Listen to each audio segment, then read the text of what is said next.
Bienvenidos una vez más a la Escuela Catedralicia de la Diócesis de Gracias. Les debo una explicación.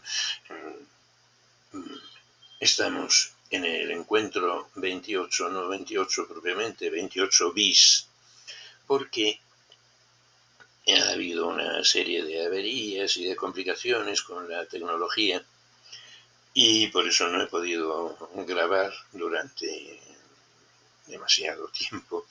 Y ahora que lo recupero, me encuentro con que no me dejan pasar de 15 minutos. Había grabado un episodio 28 de 30 minutos y cuando intento editarlo me dicen que es demasiado largo, que no puedo pasar de 15. Y entonces pues tenemos que volver a someternos a los 15 minutos. Y vamos a intentar aprovechar el tiempo en esos 15 minutos en vez de 30 como antes, para tratar de un tema que realmente fue muy doloroso durante la celebración de la asamblea del Sínodo de los Obispos, que se atacó de una manera despiadada a una parte de la lujuria y en especial a la cuestión de la homosexualidad.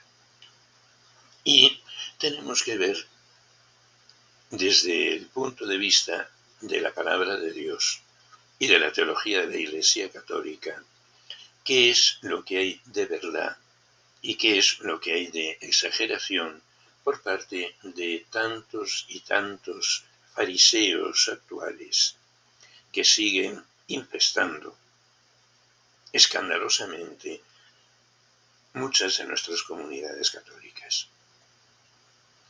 Porque parece en nuestra mentalidad más o menos profana que el pecado de la lujuria es por la búsqueda del placer. Y realmente el placer ha sido querido por Dios. Porque si no hubiera placer en la sexualidad no tendría desarrollo prácticamente. Pero tenemos que ver que tenemos que empezar por la creación de Adán y de Eva, que ahí es donde se nos dice que Dios creó al hombre, al ser humano, Adán, a su imagen y semejanza, a imagen de Dios, los creó, varón y mujer los creó. Eso es lo que dicen nuestras traducciones educadas de la Biblia. Porque en hebreo, lo mismo que en español, o en español lo mismo que en hebreo, que el español es posterior históricamente, hay dos pares de palabras para designar la diferencia del sexo, o la diferencia, como ahora es más educado decir, del género. Porque tenemos una pareja de palabras cuando se trata del ser humano solamente, varón y mujer, y otro par de palabras para cuando se trata de los animales, pero que también se aplica al ser humano, macho y hembra. En hebreo, macho y hembra se dice zakar y nekeva, que son las palabras que en el texto hebreo que hemos recibido del libro del Génesis, las palabras que usa Dios en la creación. Y cuando Adán se despierta del sueño y ve a la mujer, Eva, después de haberle puesto nombre a todos los animales, pues le pone nombre también. Y dice, se llamará mujer porque procede del varón. No se entiende. Es que en hebreo, varón se dice ish, y de ish se deriva isha, que es lo que significa mujer. Y claro, Nos encontramos en traducciones al español donde dicen que se llamará varona porque procede del varón. La palabra varona la pueden buscar ustedes tranquilamente en el diccionario de la lengua española cuando aparece. Esa palabra en español no existe. Pero claro, no tenemos una palabra para designar a la mujer que sea gramaticalmente derivada de la palabra que se aplica al varón. Y por eso es por lo que, para no decir cosas muy extrañas y no utilizar palabras malsonantes aplicadas al ser humano, pues nos encontramos que no sabemos cómo decir en español lo que en hebreo está tan claro. Se llamará Isha porque procede del Ish. Eso gramaticalmente se entiende perfectamente, aunque sean las dos únicas palabras de hebreo que vayan a oír ustedes probablemente en el resto de su vida. Pero hay que entender por qué se dice de una manera o de otra y se escribe de una manera o de otra. Pero hay una cosa muy curiosa. En los distintos días de la creación, un día Dios crea a los animales del agua y del aire, a los peces y los pájaros. Al día siguiente crea a los animales terrestres y al día siguiente crea al hombre. A los animales del aire y del agua les dice: creced y multiplicaos. A los animales de la tierra no les dice nada. Al varón y a la mujer, a Tzakar y a la Nekeva, les dice lo mismo que a los peces y los pájaros: creced y multiplicaos. Claro, no podemos nosotros investigar en el porqué de Dios. ¿Por qué Dios ha dicho lo mismo para los peces y los pájaros? No dice nada para los animales terrestres y lo vuelve a decir para los seres humanos. Sí podemos meternos de alguna manera en la mente del redactor humano del libro del Génesis. Porque cuando se escribe el libro del Génesis, que oficialmente se le atribuye a Moisés, pero en tiempos de Moisés no existía la escritura hebrea en la que nos ha llegado a nosotros el libro del Génesis. No sabemos qué es lo que pensó el autor del libro del Génesis tal como nos ha llegado a nosotros.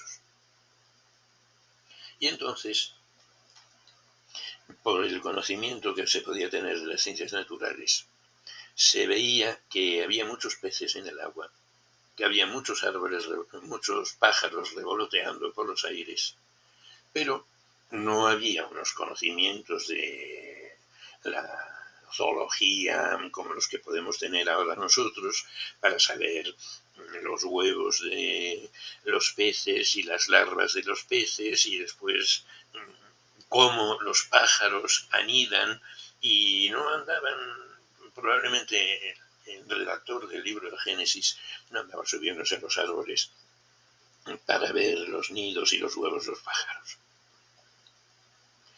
Pero sí veía cómo se apareaban y cómo se reproducían los animales terrestres.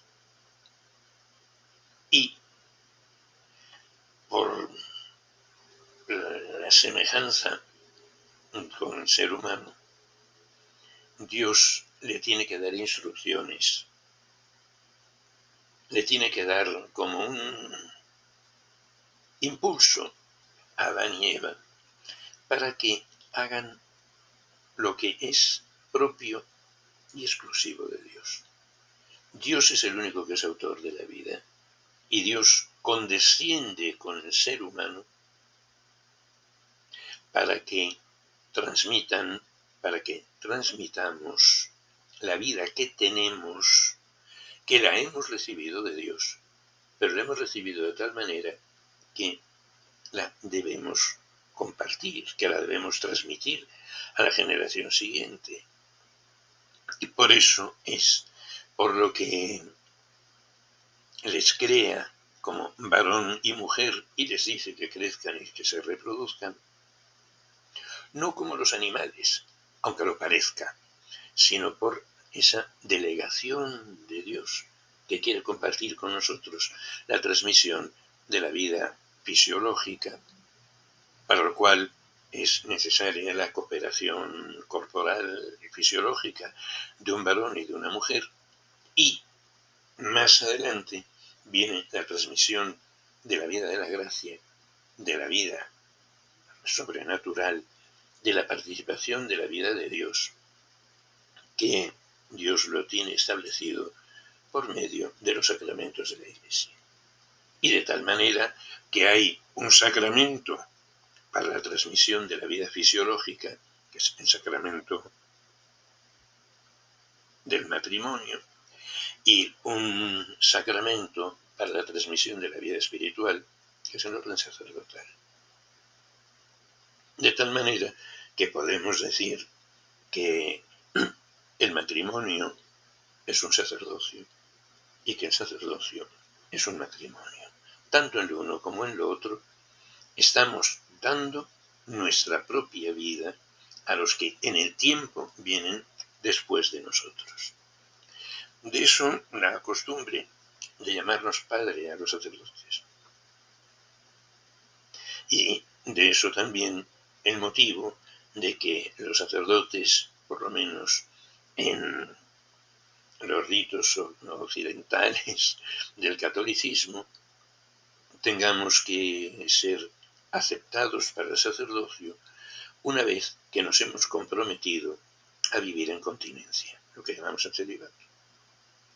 Bastante tenemos con transmitir nuestra propia vida, cuando es la vida de la gracia, para no andar mezclándonos con transmitir al mismo tiempo la vida fisiológica.